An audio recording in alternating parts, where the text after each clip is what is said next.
నమస్తే అన్న అందరికీ నమస్కారం. కువైట్ సోషల్ మీడియాలో ఒక వీడియో వైరల్ అవుతూ ఉంది.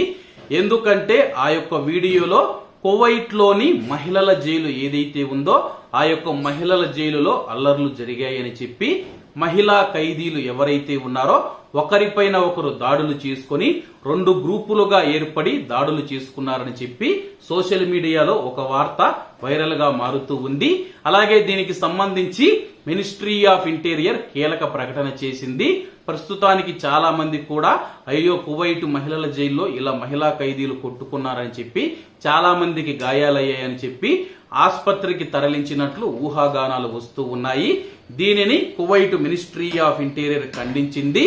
మహిళల జైలులో జరిగిన అల్లర్ల వీడియో 2016వ సంవత్సరం నాటిదని చెప్పి మరియు ఆ యొక్క సమయంలో అవసరమైన చట్టపరమైన చర్యలన్నీ తీసుకున్నామని చెప్పి దయచేసి కువైట్ లో ఉన్న ప్రజలు ఎవరైతే ఉన్నారో పుకార్లను నమ్మవద్దని చెప్పి ఇటువంటి వీడియోలను షేర్ చేయవద్దని చెప్పి కువైట్ లో ఉన్న ప్రజలను మినిస్ట్రీ ఆఫ్ ఇంటీరియర్ కోరింది. ఇటీవల కాలంలో కొన్ని పాత వీడియోలు ఏవైతే ఉన్నాయో అవి వైరల్ అవుతూ ఉన్నాయి. దానికి సంబంధించి మినిస్ట్రీ ఆఫ్ ఇంటీరియర్ ప్రతి వీడియోకు ప్రతి పోస్టుకు వివరణ ఇస్తూ ఉంది. కాబట్టి ఇటువంటి వీడియోలు చూసినప్పుడు అది ఎప్పటిది, ఆ యొక్క న్యూస్ ఇప్పటిదా కాదా, నిజమా అబద్ధమా అని చెప్పేసి పూర్తిగా మీరు తెలుసుకున్న తర్వాత షేర్ చేయండి అన్నా.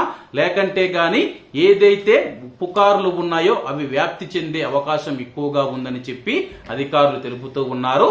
కాబట్టి కువైట్ లో ఉన్న మన భారతీయులు ఎవరైతే ఉన్నారో ఇటువంటి విషయాలలో చాలా జాగ్రత్తగా ఉండాలని కోరుకుంటూ, కువైట్ మహిళల జైలులో ఎటువంటి అల్లర్లు జరగలేదు, ఎటువంటి గొడవలు జరగలేదు, గలాటలు జరగలేదు, వాళ్ళందరూ క్షేమంగా ఉన్నారు.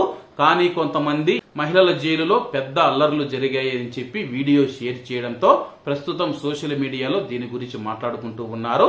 కాబట్టి అందరూ బాగుండాలి, అందులో మనం ఉండాలి. అందరికీ నమస్తే అన్న, జై హింద్.